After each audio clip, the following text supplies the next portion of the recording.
Let me begin with a story.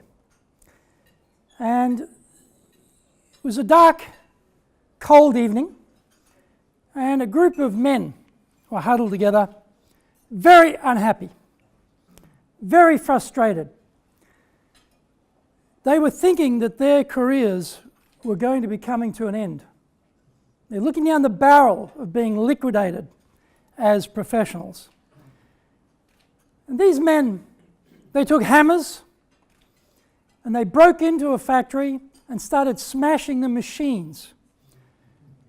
They were professional, skilled men who were in the garment business producing cotton materials, flax materials into fabrics.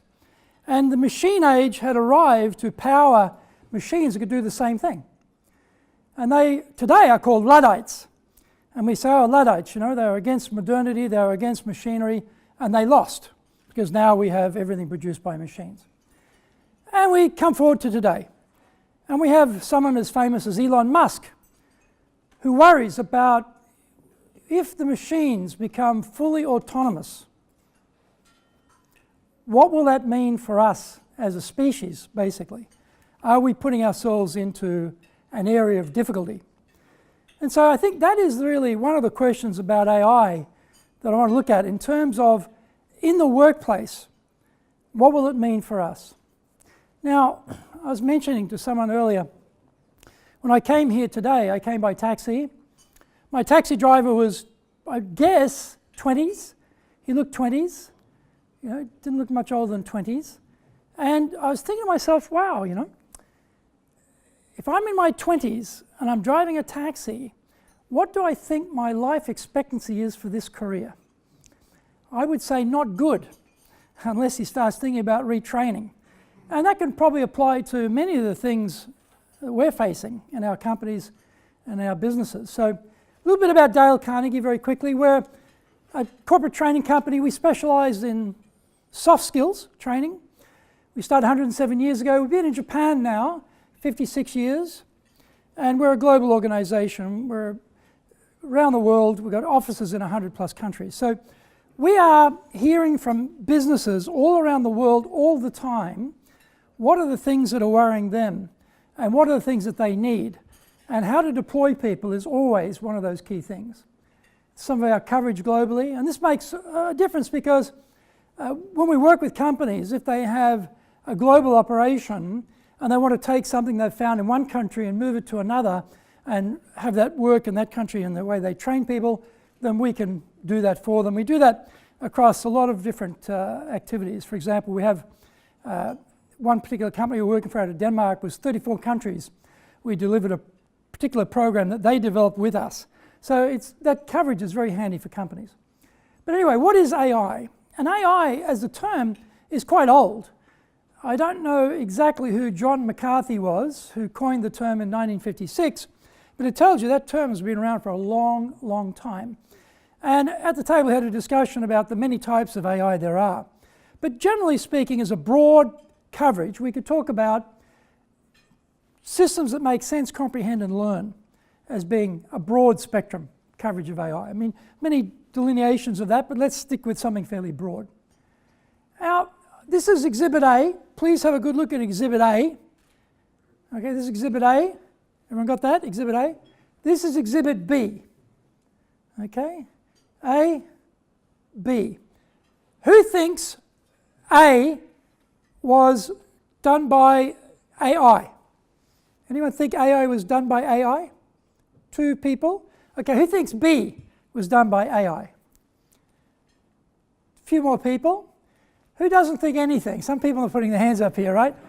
Well, it's a bit of a trick question, because in fact, this one and this one were both done by AI this year, right? So it's quite shocking, isn't it? We know that by 2027 or earlier, we're going to have a lot of trucks being driven with autonomous driving, and cars as such. We know we're very far down the track on this, actually. Amazon Go, self-service, completely automated store is already operating. 2031, What will that probably mean? We'll probably have total automation around a lot of areas of retail. Probably we can have things delivered to our door as we want them, when we want them. Now, this is interesting. This is in the States, but this is in Japan. This is Akabane Station. Just this last few weeks, they've organized a kiosk. And on that kiosk, you can see, you can go on there and you can select items yourself, and then you pay for it by card, and then there are no staff there. Now, the big difference between what they've done with Amazon Go is we can all go into the store with Amazon Go simultaneously and buy stuff. But in this station, Akabane's kiosk, you notice all the people are waiting outside. You can only go in one at a time at this point. But still, it's here. It's here and it's in Japan. Now, they believe that by 2049, there'll be a bestseller written by AI, fiction. All right, that's going to be very interesting. By 2053, we'll have surgery being done using AI, being done automatically by robots. And by 2063, we will see a lot of our tasks taken over by machines. And I think in 120 years' time from now, probably everything will be controlled by machines that we need to have controlled. Now, this is very recent. I don't know if you've kept track of this, but English television anchor Zhang Zhao is now replaced by a complete facsimile robot. That is actually him, completely reproduced as a robot, exact replica robot. And the voice is also a perfect replica. And so it means that if you're in the news anchor business, and if they can reproduce your voice and reproduce the news feed and have a robot doing it, maybe there's not a big career in being a news anchor either.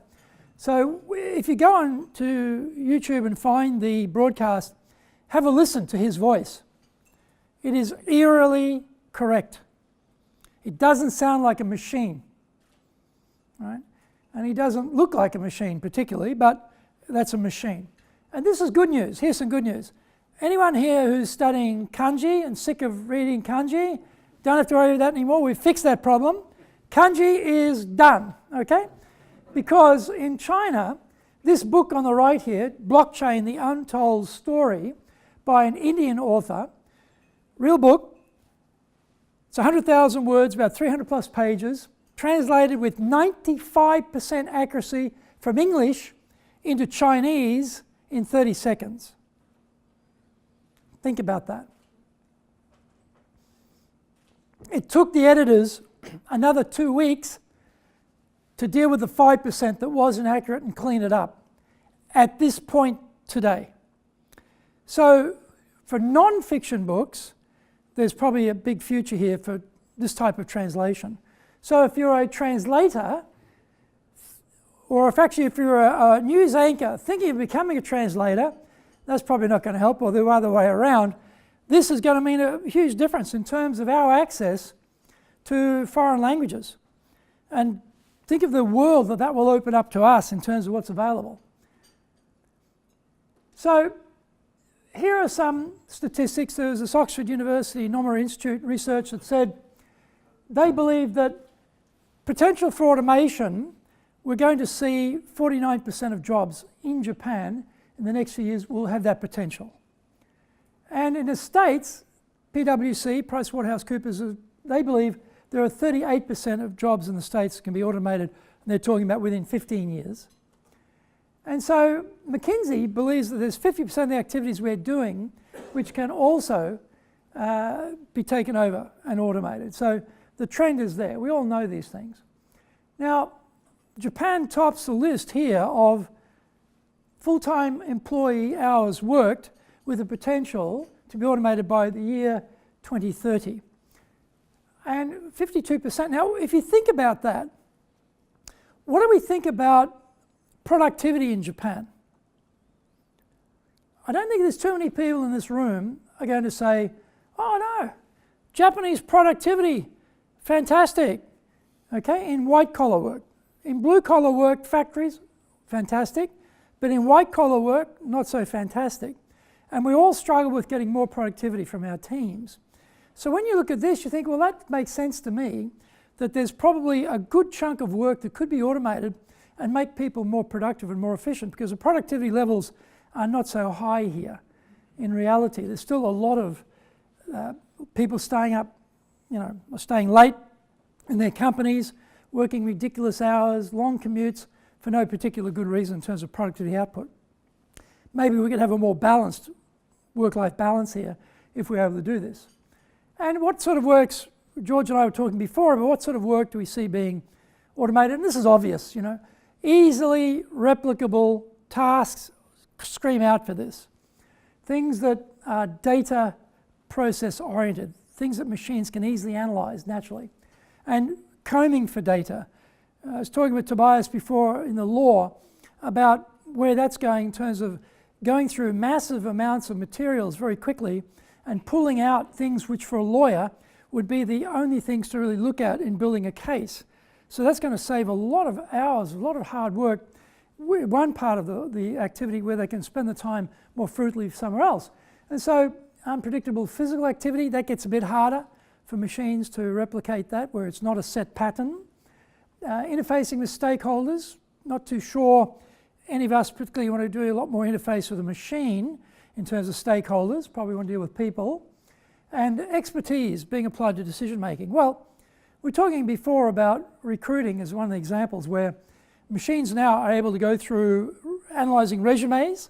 They're able to do first round interviews with a camera on your face, analysing all your little idiosyncrasies, hidden messages, correlating these with what you're like as a person and feeding that to other people to make a broader decision. But at this point you probably don't want people being selected by a machine yet, but it may need that far away. And then managing and developing people. Well, there's a lot of managers and leaders in the room, so we're all good, okay, we're all safe. Everyone else, a bit of a problem, but the managers and leaders are good, maybe. But I'm still surprised that there's even 9% at this point in time that they think they could automate that part of the job. So this is looking at CEOs and looking at, are they planning to reduce headcount? Yes, we've got 30% of CEOs are planning to reduce headcount in this year because they believe that automation at some stage in their business will give them an opportunity to take the numbers down. Now that may be reducing headcount at a total, it may be able to free people up to do other things. It's not really clear, but that's what they're saying. We've got 30% can actually cut out as a result of these automation of technology. And we did a study, Dale Carnegie did a tailor-made study where we're comparing Japan and America, because our headquarters is America. So looking at what are some of the impact on AI in the workplace. So this is the result. We had 752 respondents. We had 45% were managers and above, and others were individual contributors. So we did it by email, and it's very, very recent. This is only a couple of months ago. So what do we find? What do people expect from AI? Will fundamentally change the way we work and live in the next 10 years. So Japan and America, quite similar, quite similar. What I find interesting in that particular slide on the right there, and it's similar to America too, there are 26% of people in Japan who obviously are either don't believe it's going to make a change or neutral on the idea. I find that quite surprising.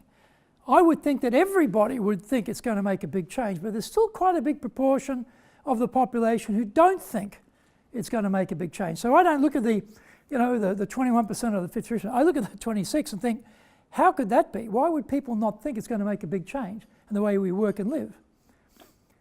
And these are going to be, well, some change will be positive, some might be positive, but some of these people, 26%, don't think there's going to be any major change. That's a bit surprising to me.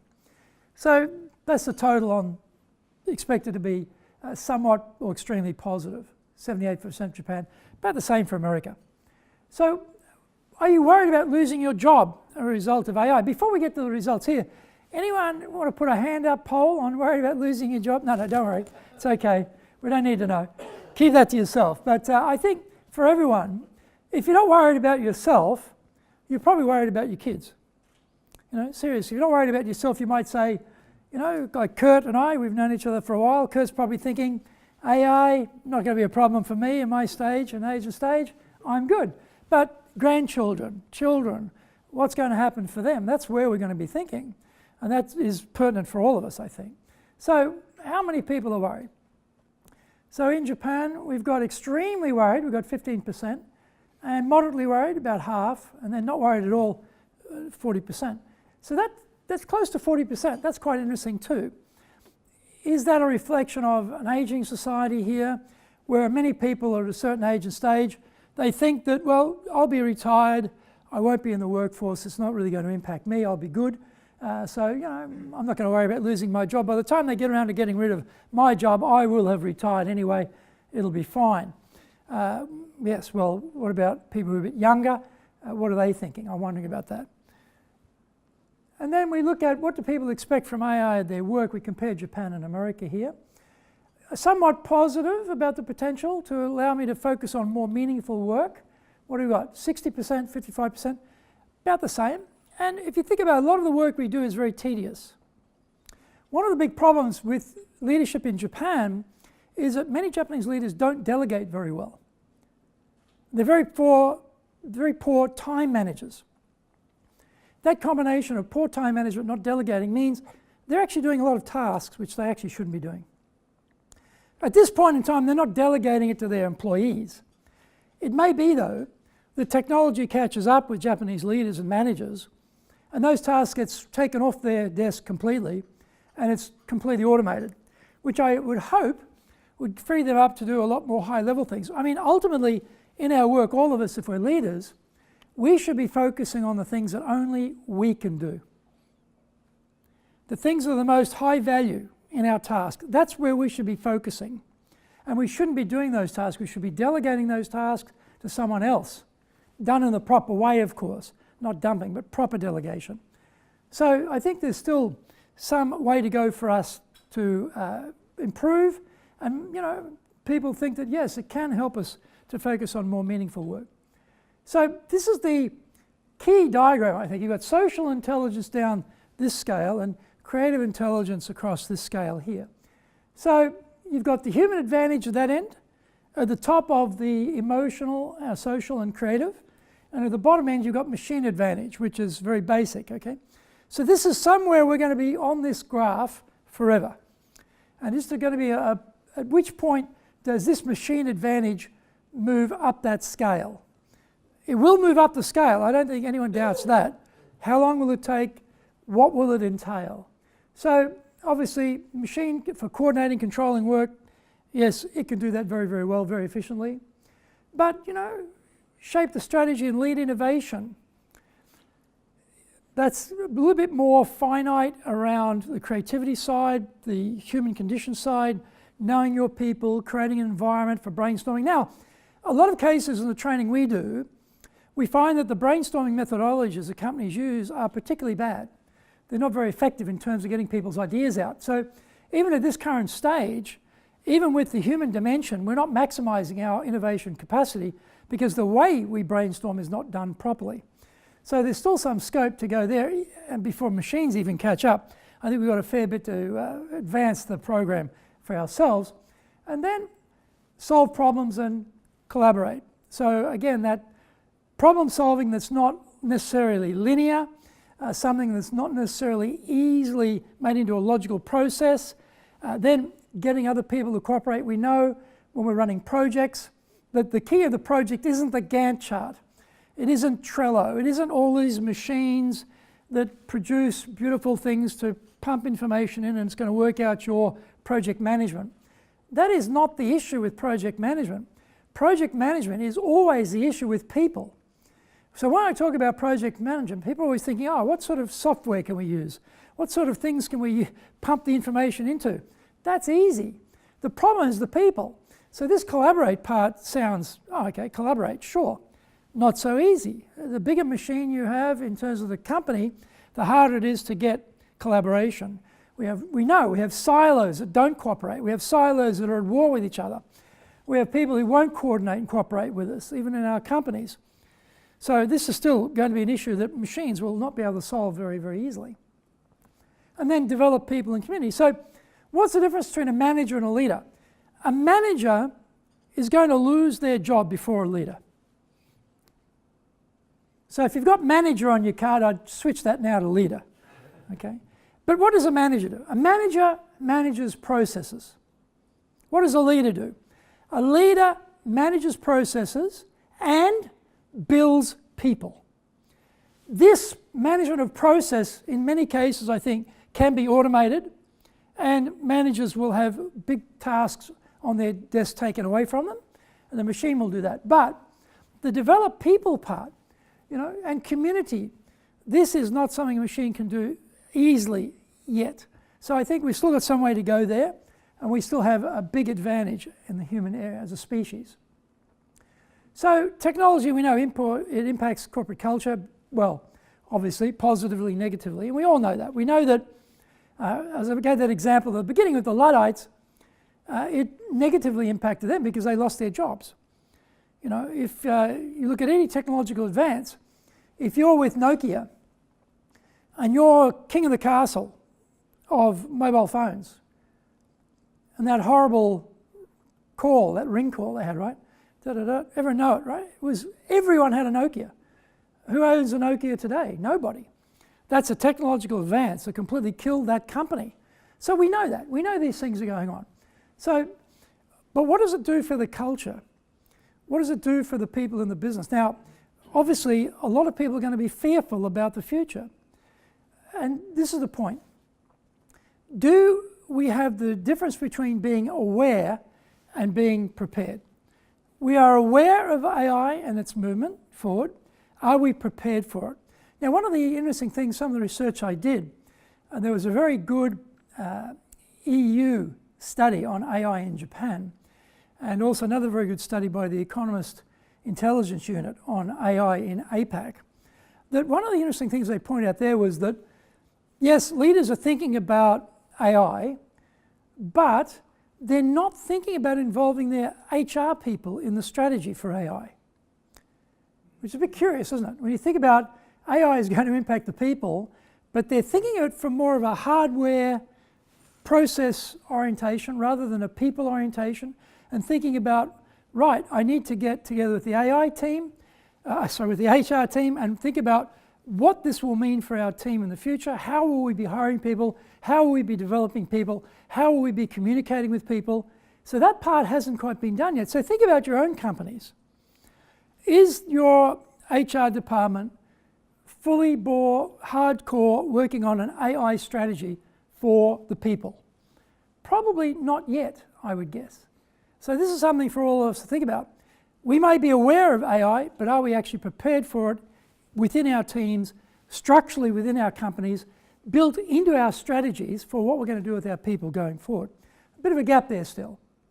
And so this is very interesting. This is Max from the UK working for Amazon, one of those big Amazon warehouses, and he felt like I'd become a version of the robots that I was working with. Now, Amazon puts wristbands on their staff in these big warehouses, so they can direct you. If you're looking for a particular parcel or something you're trying to find, the machine will say, go down to aisle 17, it's on the K section or whatever it might be.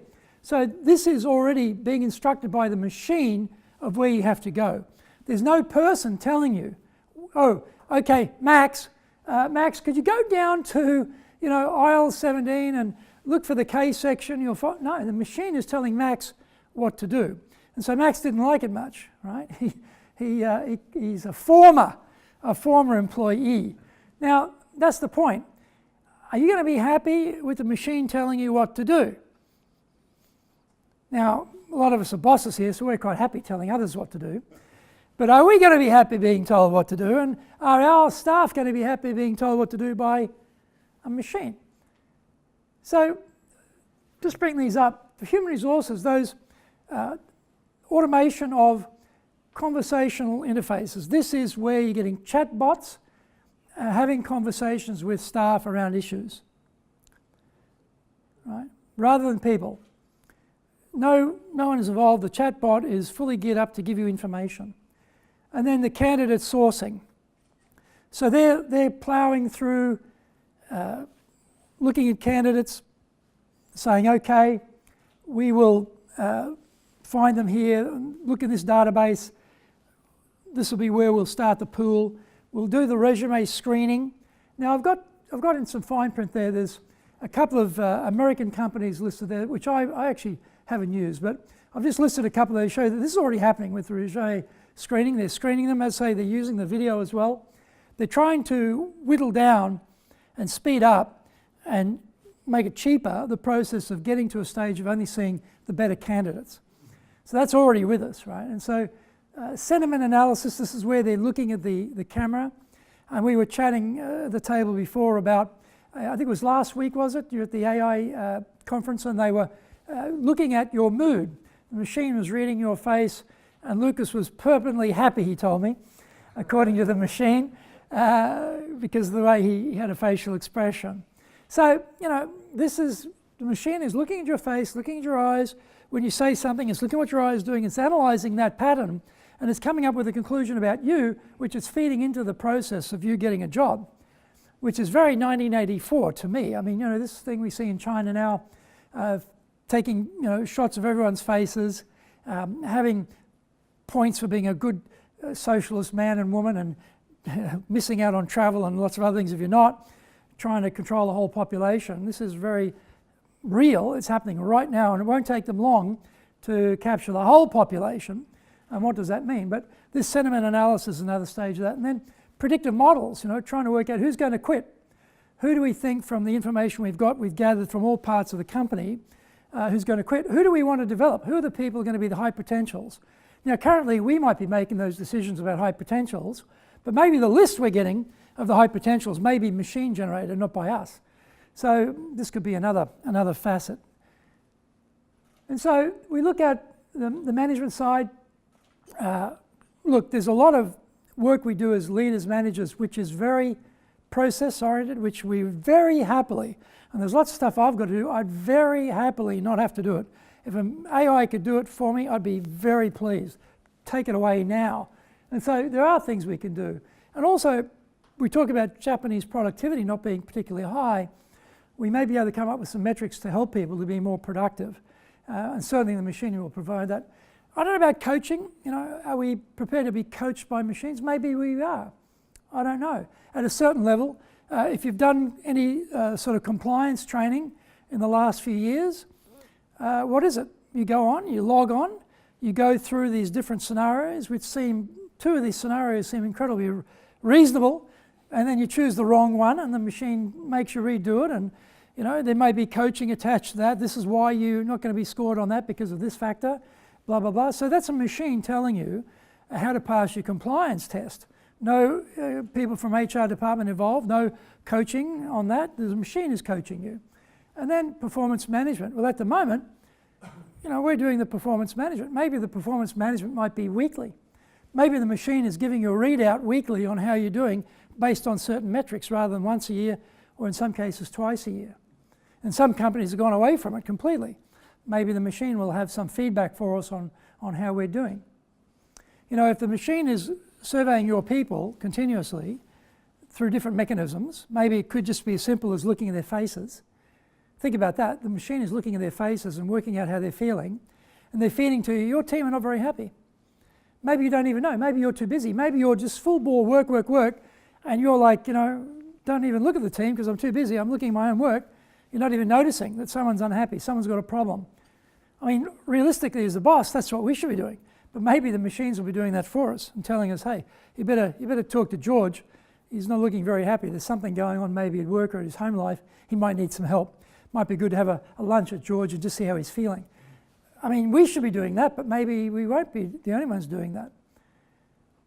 And so, learning and development. So when you do onboarding, there may be a whole raft of learning we go through about processes in the company, like now probably we go through, this is how our company works, here are the different divisions, here are the structures, here are the individuals, this is what we cover. That might all be done automatically. Maybe we get that whole onboarding process of information where we have to log on and we have to pass a test on did we understand these questions, and 4 questions and B and C both look correct to me and hard to tell which is which. I mean, that type of typical thing we're all doing now for certain things may become standard.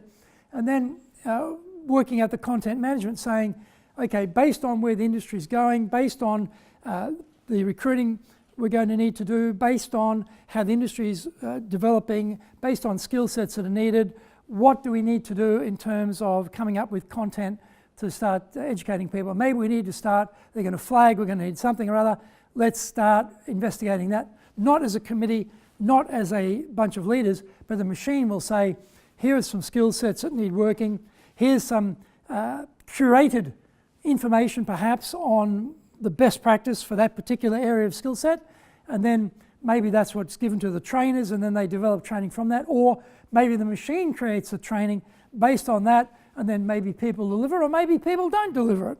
As a training company, I hope that the people keep delivering it, but I'm not sure about that at some point in time. But that will get to a point where it may be very highly personalised, and then doing assessments. So the machine's doing the assessments where, again, we're looking at people's capacity, skill sets, knowledge to move up the line. So Stephen Hawking, he's talking about, the most caring, creative, and supervisory positions, he believed, would not be replaced by autonomous learning. He didn't see that AI would be doing that, basically. And probably could be true. Now, this is interesting. This is a survey we did on hard skills for America and Japan. And as you see, the soft skills, 77%, this is the skills most needed in the future to avoid job losses to AI. And that makes sense because these are not programmable, repetitious, heavily process-driven tasks. They're very individual tasks. It's tone of voice. It's patience to listen to someone. It's knowing your team members, understanding what's going on. With my team at the moment, I have one person whose husband is in hospital with dementia. He left the house, fell down, hit his head, had to have emergency surgery, brain surgery. So he's in hospital, she's working, but she's going to the hospital all the time. I have another team member whose father has dementia, and she's going through this terrible process of trying to find a place for him, so she's often not at work. Now, I can empathise with that. My mother also, before she passed away, had dementia. I understand what that means. So I don't know whether the machine's going to be too empathetic to that type of problem. So I think soft skills is the human dimension of helping people become motivated, engaged. And we found that for engagement, there are 3 things that mattered. Obviously, relationship with your direct manager, because we know that people leave bosses, they don't leave jobs. Relationship with your direct manager. We know that the belief in the direction the senior management is taking the company is another one. And the third one is pride in the organisation.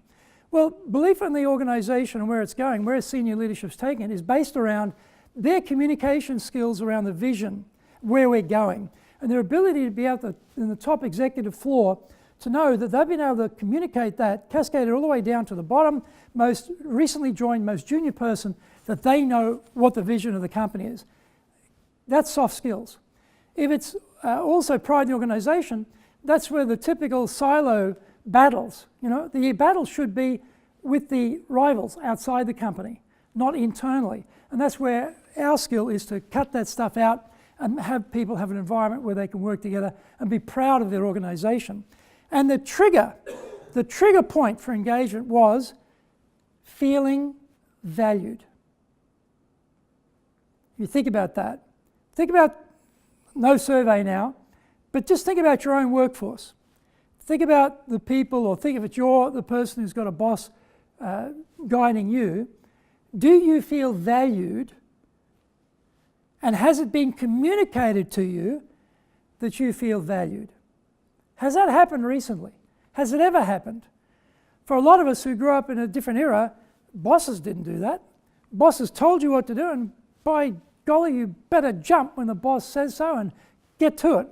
None of this nice, cozy, how you're feeling sort of stuff. That's one era. We're in a different era now. And particularly the younger generation, the soft skills ability to trigger engagement through helping them feel valued is going to become very critical. So that's going to be a very key soft skill for all of us going forward. Now, particularly as people start to worry about machines taking their work away, to make them say, no, no, you have a place here, you have a job here, you are valued, you're an important part of this whole operation. Now, these are the things where soft skills are going to be most important. Now, look at the ones here. You've got USA and Japan. Look at the ones where Japan is doing better on this survey than the US, right? It's things like empathy. That makes sense, doesn't it? I think Japanese culture is probably more empathetic in a lot of ways than Western culture. Things like creativity. Now, that's very interesting. Japanese see the soft skills relation to creativity. I find that interesting. Teamwork. Well, yes, Japan's very group-oriented, so team makes a lot of sense. And then communication skills. Well, you know, there's a lot of communication goes on in Japan. I mean, one of the first things you learn in Japan is about spinach, right? Everyone knows about spinach, right? Horenso, right? Hokoku, report, right? Renraku, make contact. Sodan, okay? Get some collaboration, get some advice here on what to do. That's been around for a long time, and that's not surprising to me that that would be in there. But look at critical thinking. I find this a bit interesting. You know, creativity gets a big score, but critical thinking doesn't get a big score. Now, what does that tell us around Japan and the education system here? I'm a product of the Japanese educational system in the sense of I have a master's degree from Jochi University here in Japan, and I spent, you know, I spent 2 years studying Japanese and then 2 years doing a master's degree. And one of the things you often hear in Japan is that the creative dimension isn't really well developed, although people see here it's very important, but the critical thinking part, not so well developed either. Trying to choose between options, which is the best option. So we're often asked to come in and teach Japanese team members how to do critical thinking, because they're very good at collecting all the information, tremendous on collecting all the information, which today you can do on your phone, by the way. You don't even need to worry about what you used to do in the old days, do a search on it, it's there. But the what do you do with it part, not so great. So this is going to be one of the things that I think Japan's got to develop. But this is where they see what's going to be the most important skills going forward. Maybe they think that AI will do the critical thinking for them. I'm not sure. It gets a very low score. And so here we are. Where will they look for new skills? Well, overwhelmingly, they're looking to us. They're looking to us and our companies to provide the skills to help them reskill to take on a different environment under AI. They're not going to do much around sourcing it themselves. They're not going to do that much around, you know, going to some college to get some training. They hope that the company is going to develop them. The company, remember, leaders, manage process, and build people. They're looking us to build the people. So again, it comes back to that awareness and preparation. And do we have a strategy around how we're going to build the people internally to prepare them for an AI world, because that's what they're expecting. And are we doing that? And are we involving the professionals in HR, or are we getting HR professionals into the company who can do that? Because for a lot of Japanese companies, HR is more of a police function than a development function at this point in time, in many cases. Probably I'd say majority of cases. So that needs to probably be looked at. Now, it can be monitored for purpose of tracking, evaluating and improving productivity, right? So this is round to directors and above, you know, extremely or somewhat likely to apply. Half of Japanese directors and above believe that the machine will be doing the tracking of people's performances and productivity to improve that. Individuals, only 30% are thinking that. So the people who work for companies are not thinking this is coming, but the people who are the leaders think it's coming more than those who are on the receiving end are likely to be. So that's something we might have some conversations around that too, that what that means for evaluation, productivity processes. And then this is again, probability of someone quitting from analysis of their email communication activities. The machine is analyzing what we're doing. What's the probability of that? Definitely probably will apply. Well, America's very high, Japan's, but leaders are about half, and individual contributors about 22%. And that's probably to do with a lot of Japanese IT is not that well developed yet, and probably they haven't come across these tracking possibilities, but certainly everything is findable in the internet. Everything is findable in email systems, and certainly we can expect there will be possibly tracking. Now, I know in the finance business, George and I used to work in the finance business. You used to have to take 2 weeks off every year in certain parts of the business. So if there's anything untoward been going on, your absence would then let it come out. You couldn't hide it. And so that probably will have to go away, and they'll have other systems for checking what's going on. But this will, as far as the leadership goes, probably or definitely will apply. So what does that mean for the communication of our people? And what about employees' plans, career path? You know, extremely or somewhat comfortable with using AI for that? Well, leaders, 60% are comfortable with that. And that's probably, I think, in Japan, a case of many leaders. One of the things they hate every year is the performance assessment, the performance conversation. Actually, the people getting it don't like it either, but they don't like doing it. So they're probably thinking, oh, great, I can ship all that out to the machine and I won't have to do it. So hooray for me. Maybe, I don't know. But that's a very high number, I think, that, you know, America too, very high. And then, you know, the planning, career development, again, you've got half of people expecting this is going to come. So how are we going to communicate that? How will it work? How will they know that the algorithm is going to be correct? How will they know they can trust the machine? You know, you can open up the box, but there's nothing in there that's going to help you to know, is this correct or not? You can't go back in and decide if this is actually functioning properly or not. You have to trust the machine. So how do we go about helping people to trust the machine? And then what can leaders do? So we look for the both the potential and the impact of AI in the workplace and start thinking about, yes, I'm aware it's coming, but how do I prepare for that? What am I going to do? What steps do I need to take? What is the trust? If people feel everything they're doing is being watched, what's going to happen to the trust? What's going to happen to the culture? What happens if people do start losing their jobs? What's going to be for those who are left? What is it going to mean for whole industries? And then prepare processes. So some things can be automated, which are very boring, sort of drudge work. Yes, maybe we can move that off people's desks. What would they be? What processes have we got that we could actually start doing that? We did in my company, we did a process audit of our systems a few weeks ago, because we were looking at this. We're saying, you know, it's a bit like you build up things on a boat, you know, mollusks and things attach themselves to boats and has to get cleaned off every few years so you can sail your boat. It's the same thing. We get mollusks attaching themselves to our systems. Like you, without knowing it, you start adding systems and building things out, and before you know it, you've got these very elaborate systems which are probably not very logical, functional, or efficient, but they've just grown over time because there was no particular thought about how we would develop that. It just grew. So this is where it's probably useful to go back in and look at the processes, look at the systems and say, well, can we actually automate that and free people up to do more high quality work? Something that a machine cannot do, and things that they don't have time enough to do now. Can we do that? And then prepare people. So again, what's our education process for reskilling people? If you're that young man in the taxi today bringing me here, and you know, in a very short space of time, taxis are automated, well, he's got to be reskilled because he won't have a job. In his case, he's got a whole career ahead of him. Is that taxi company thinking about that? I doubt it. So, you know, what about in your company where there may be people doing very process-oriented work? When I ran the National Australia Bank, we had a whole process section there. People loved it. I could never do it. It'd kill me, but they loved it. Very detail-oriented people, all that process, they thought it was terrific. Me, automate the whole thing. Just automate the whole thing and use those people somewhere else. But they loved it. This is the point. Some people like very detail-oriented work, and they will see their jobs disappear. That's a proportion of the population.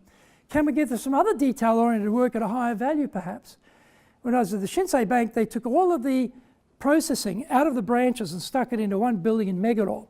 So the branches only had salespeople and leaders. That was it. There was no processing done at all in the bank. And when you do housing loans, for example, if you've ever done a housing loan, the amount of paperwork for a housing loan is absolutely incredible. They were automating that. This is going back quite a while, because with paper, it goes to me, then it goes to Tobias, then it goes to Kurt, then it goes to George, then it goes to Lucas, and each of these guys have to wait till Tobias is finished. But they were scanning everything so everyone could work on the information simultaneously.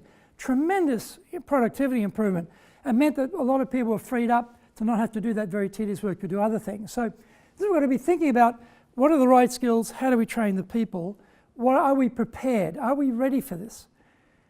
And this is a Dale Carnegie quote, keep your mind open to change all the time, welcome it, court it.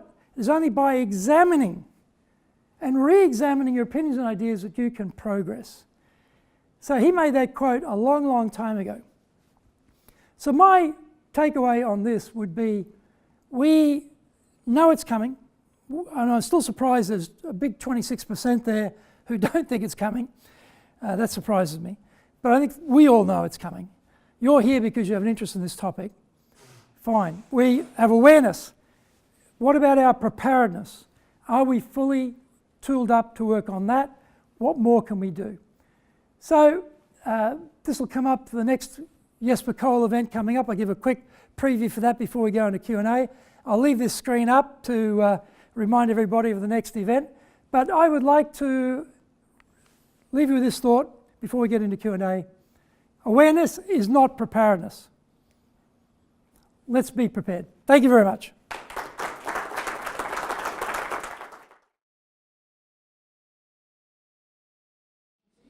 AI will do that too, but will they really replace overall workforce?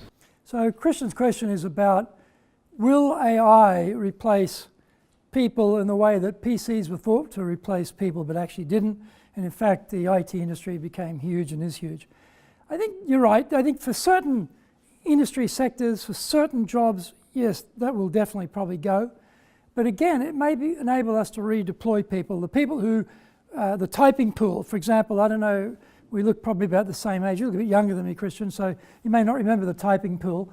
But I remember the typing pool, and I used to remember the typing pool quite well because when I was younger in my teens, that's where all the girls were, right? All the young ladies about my age were in the typing pool furiously typing away, so you could manufacture any number of excuses to have to go down there as often as you could.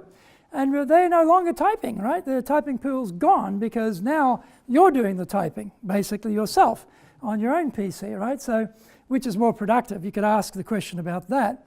And I could also say, I look at the technology we have today with phones, and I ask myself, okay, my phone can do an amazing number of things. Do I have more time? Do I feel I have more time now? Do I feel, oh great, my PC's saving me time, my phone's saving me time, all this tech saving me time? Do I feel I've got more time? No. What's happened? I've just started to do more. I'm doing more things. I think that's the point, Christian. We will probably never feel we've got more time, but we will be able to do other things. But I think for certain industries, it will be the death knell. The typing pool, gone, not coming back. And there'll probably be other areas. I mean, we were talking before, Tobias, about the law.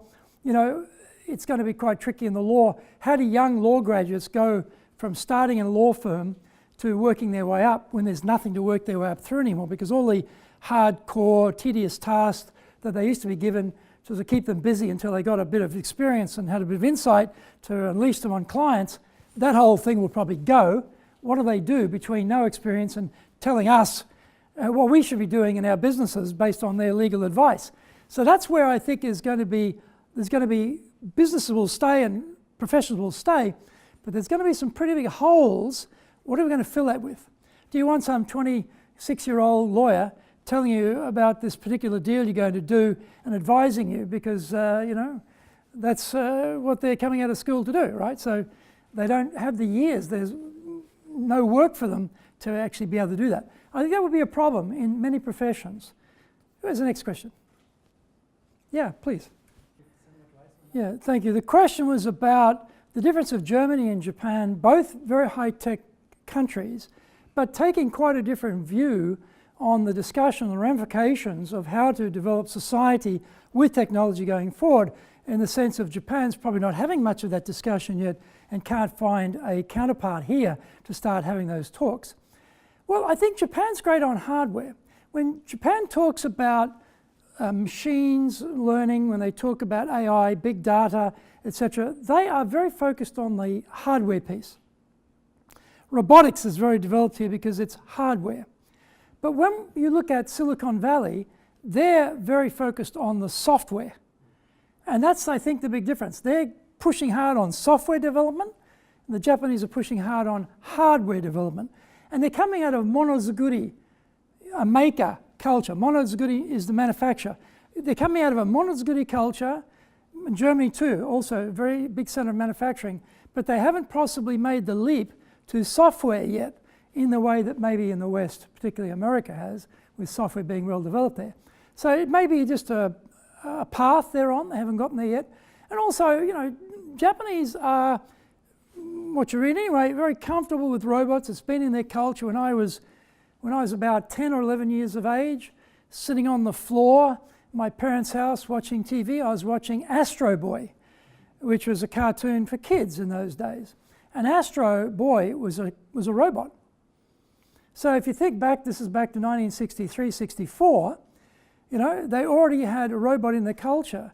And so I think robot acceptance is much higher here at the individual level than anywhere else. Hardware, but that's hardware. So what about the argument about all these things I'm talking about, jobs, etc.? Now we know, just recently the Abe cabinet has introduced a new policy on immigration. But the real policy is we are going to deal with our aging society through AI, big data, and robotics. That is our future. That's how we're going to deal with this. That is government policy. Straight up government policy. Now, in the interim, we're a bit short of low-task, low-skill workers, so we're going to start bringing in, probably from Asia, some people to do those tasks at this moment. But that's a stopgap measure because there's a lot of harmony issues there around society. Being able to deal with a lot of foreigners in the culture, that's a big issue. But stopgap will do that, but actually they're talking about after so many years they'll have to go back, etc. But that's actually, we were talking at our table, that is a Trojan horse. And just, I'll get this on tape and video now. That first 5 years and they're all going to go home, do not believe that. That will not be the case. Imagine somebody's come here from Vietnam or Indonesia or Philippines or something. They spend 5 years learning the language here, learning the culture, learning their job.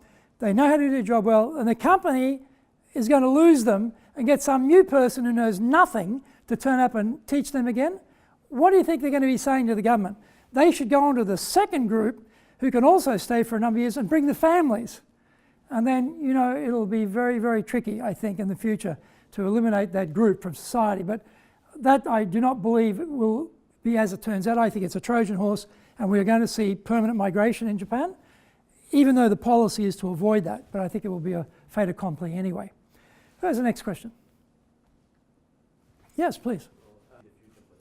Yeah, the question is, Japan's an aging society, so having, you know, robotics, AI, big data as a strategy for dealing with aging society and people going out of the workforce makes sense. What about youth cultures? And you had Indonesia, for example, Vietnam, also quite strong youth cultures, the Philippines, quite strong youth cultures. That's a very good question. Personally, I don't have an answer for that. And I think probably those societies, because they're not so industrialized yet, they may be able to leapfrog. You know, for example, instead of going through the process of putting in heavy-duty infrastructure development to have good communications, they go straight to the phone. They don't even go to, like in China, they go straight to the phone for phone banking, you know, straight to that mechanism. And so it's all not with branches anymore, it's straight to the phone, so they eliminate that, although China is an aging society too. But the point is there may be things that can take people out of one career path and maybe directs them to another. But they also haven't gone through some of those stages yet of industrialization. You know, we know that Japan has moved very fast through industrialization from Meiji until now, incredibly fast. Europe took a long time. But some of these youth cultures, I think in some of these countries, they may go into the service sector more than manufacturing. It may be not hardcore hardware anymore, it may be services. They may become service exporters. We may be outsourcing a lot of services to them. because they can, in 30 seconds, translate the manual, from Japanese or German or whatever it might be into their language, or those sorts of things. And it's going to be global, I think. This is going to be, again, it may be a challenge to some of these countries around where will the expertise sit, where will the cost performance sit, and it may not be in their country, which may lead to quite a big problem. So I don't have an answer for that, but it is a very relevant question, and we're having this discussion here in Japan, but probably that's a discussion that I'm not even sure they're having in those cultures yet. I haven't seen much about that. It seems the more advanced Western countries are having those discussions. So we'll see. Singapore's a bit of an outlier, but they're seeing it as, again, small population, highly educated. They see it as an advantage for not enough people. But the rest of those countries around Singapore, I don't think so much. Where's the next question? Yeah, please. The question is, are we, Dale Carnegie, integrating AI technologies into our training business? Yes and no. Yes and no. We are doing something called live online, which is not your typical webinar. If you've ever had the unfortunate experience or the misfortune to do a webinar, they're awful, basically. You've got a screen show, a slideshow, and a voice, and put your comment in the chat box, like terrible. What we do is live, so you're online with about 20, 30 other people, live, instructors are live, and your comments are coming out just like now. We happen to be in this room doing this Q&A right now. We'd be doing it online. You'll all be sitting at home. We're doing exactly the same thing. This table would become one room, and this table would have a discussion about a topic. This table, another room, another room, another room. Then someone in the table would be the spokesperson to come back when everyone joins again and talk about what you discussed in this table, just like we would do in a real training session if we were to do this as a training session right now. We do that live online. So it's not tech in the sense of it's automated, but it's tech in the sense of the bandwidth now is so strong for streaming that we can do that. It supports that type of behavior. So we can get away from webinars and have something live online. In terms of developing things, yes, we're looking at it. We're certainly looking at, and this is why I'm doing this talk, because this is as much for me as it is for anyone in this room to think about what we need to do in the training sphere and what we need to do in workplaces, how we can help people to train their people about dealing with these issues and show some thought leadership ourselves and investigate where we can have that nice mix between things that we can do as individuals and people, and where the AI, etc., can come in and help. So trying to strike that balance. But again, we've got the awareness and we're trying to become prepared. We're on the journey. We're certainly not there. I don't think we'll ever be there, but we're certainly preparing for that. We're also looking at how much can we get into formats on screen rather than hard copy with manuals, that type of thing. So we move to everything's on iPads rather than manuals, that type of thing to make it a bit more high tech. That's where we're going, but that's again sort of a lot of hardware in there. But from a training point of view, we're trying to understand how to help leaders to help their people deal with the changes and keep the motivation, make them an employer of choice, have high productivity, work on the things that only those people should be working on, doing the most productive thing at any given moment. That's where we're trying to help companies to go. Who's got the next question? How are we going? Got time for a few more? Yes, next question. Yes, please. We've got a few more, I think. Yes? So the question is, great, we all understand where we're going with this. It's going to have a lot of challenges.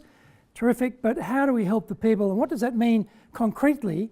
How can we deal with our people to help them get to where they need to be? And so from a training point of view, the key things for me is that differentiation I made before between managers and leaders. In Japan particularly, there are very few leaders, lots of managers. Managing process, not building people. And that's a problem. And that's why I think those soft skills around communication and helping your people to develop their careers is where the rubber meets the road, so to speak. This is where the action will be. So a lot of times, though, we're focused on hard skills. Oh, I'm a lawyer. I have knowledge of the law. I'm an engineer. I have knowledge of engineering. I'm a chemist. I understand chemistry. I'm an actuary. I understand numbers. We have these sorts of very hardcore skills. We focus on those, and we think that those things are what are going to carry us forward in our careers, except when you get to leadership, where those things are, yes, important to an extent, but in fact it's your ability to lead the people, to get the most out of the people, have the people most engaged and most innovative. Now, if you're not engaged, you are not going to be innovative. What do you care if the process is done better? Because you just don't care. You're not engaged, you don't care. Oh, we're going to have a better mousetrap. I don't care. But you know, if you're engaged, how can we redesign the mousetrap? Could we have a different type of mousetrap? That's, I think, the key. The ability of the leaders to have the people engaged and motivated to want to develop new things in the business, make things more efficient. That's where the essence of success is. So it comes back to our job as leaders. How good are we as leaders? And when you think about how many people are feeling valued in your organization because of a conversation they had with the leader, you know, these are very, very simple things, very critical. It's like praise. You know, Guido, good job. Has got to be the worst case of praise you could think of. And Guido's sitting thinking, what's he talking about? I do lots of things at my job. I'm a busy guy. I'm doing all sorts of manner of things. Which one of those things is good? Well, we better tell him. We say, you know, you did a really nice job in that meeting with the client. You understood their needs. You actually helped them to understand a few things they hadn't thought of. You led them a little bit there, which is very eye-opening for them. And they're really going to see us as a valued partner. That was excellent insight from your side to see that and to make that contribution. Thank you very much. And please keep doing that. We really need that around here. Now he says, I did a good job in the interview. I added something in the meeting. I had an insight that I helped the client. The company really appreciates that. I have a role here. That's praise. Now the problem is, for a lot of jobs, cases, it's no praise, you know, no praise. Just, you know, well, work. In the world I grew up in, you get praised by your boss. You got bawled out by your boss. You never got praised by your boss. You were told all the things you were doing wrong and given a good lecture about, you know, how you better shape up or it's going to be ship out time. None of this praise stuff. But today we know it's soft skills, it's how to praise people. But either if they're not doing it, that's bad, or if they're doing it, good job. That's bad too. So even simple things like that in leadership, I said before about delegation. Delegation is not walking up to someone and going kaboom and dropping the files and saying, I need this done by Friday, and then walking off. That's not delegation, that's dumping. How many leaders know how to do proper delegation? How many leaders know how to sell the person on the delegation and correlate that skill set, helping them in their career as opposed to taking the boss's job when they feel, hey, I'm already busy, I don't need any more of the boss's job. See, even simple things like this, we haven't even got there in leadership yet. And I think this is the answer. As you become better as a leader, as you become better in a communicator, people skills, then you'll be able to manage this process because it's going to impact people, and this is what we need to learn. So I would say go back and look at the leadership, and if you look at a lot of Japanese leaders, they were promoted to leader because of how old they were and how many years they're in the company. Oh, you've been in the company 7 years. Oh, therefore you're now kacho deity automatically. Oh, well, now you've been in the company 15 years. Oh, well, now you're kacho. Oh, you've been in the company for 20 years. Oh, now you're bucho. You know, you're a section leader or division leader. Hello, should they be the leader? Oh, no, they've been, you know, they're now 45 or something.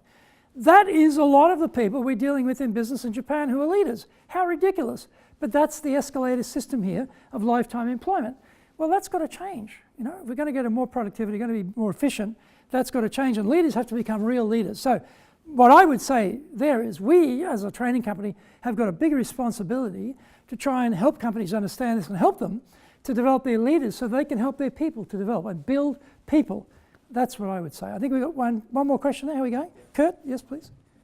Okay, the question is, how do I calculate the big data on low fertility in Japan for the future? I think it's a tremendous problem. I think the low fertility rates are a tremendous problem. The number of people who are singles now, it's a huge number. I haven't got the number on top of my head, but it's millions of people. And if you look at how many people are not marrying at all or not in partnerships, it's huge. So I think Japan's really going to have a problem in terms of having enough kids in this country to repopulate. We know that in the last 20 years, the number of 15 to 34-year-olds has halved. Out to 2060, that's going to halve again. Think about that.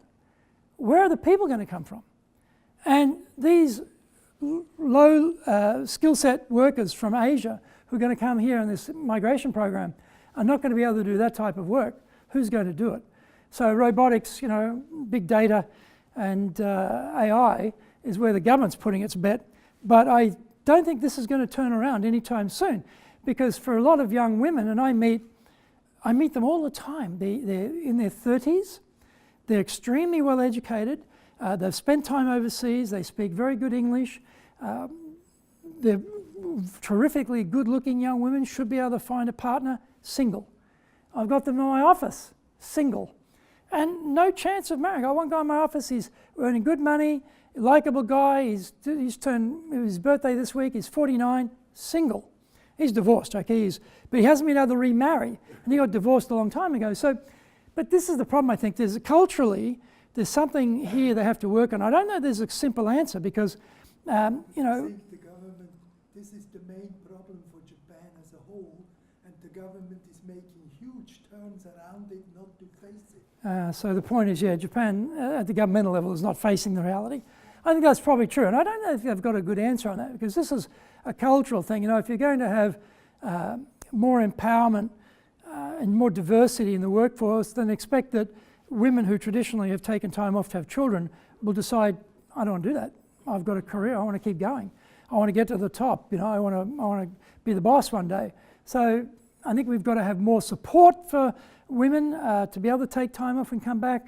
We've got to have more support for men to be able to help their wives. I think these are things that haven't been well developed here. My father-in-law, my wife's Japanese, my father-in-law, he doesn't lift that at home, trust me.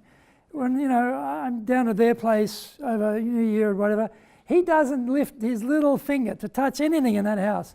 His wife, my mother-in-law, she's doing everything for him, you know. That's his 70s, mid-70s now, right? That's a whole generational thing. Well, that just can't go on. that era cannot go on. We need to have more support, and I don't know what the government can do about that, but I think societally we've got to have a change in our companies and how we educate young men to think about their responsibilities at home. And in my company we have a rule. Highest priority, number one priority is your health. Your personal health. It's like that thing in aircraft, you know, if they have a trouble, the oxygen mask comes down, put on your mouth first, look after your health first, number one. Second one is family. Second one is family, right? And the third is the company. And that's what we tell people. You, your family, company, that's the idea. So when people have problems at home, they've got, you know, issues with their kids, we have to be supportive. I don't know that too many Japanese companies are too supportive. I think we've got to change. So let me finish again and just recap. We are aware, we're here, we understand about AI, we all read the stories, what's the latest amazing thing that AI is doing? So what? So what? What are we doing about it? What are we doing to prepare ourselves and our companies for it? This is the challenge. Let's not just be aware, let's be prepared. Thank you very much.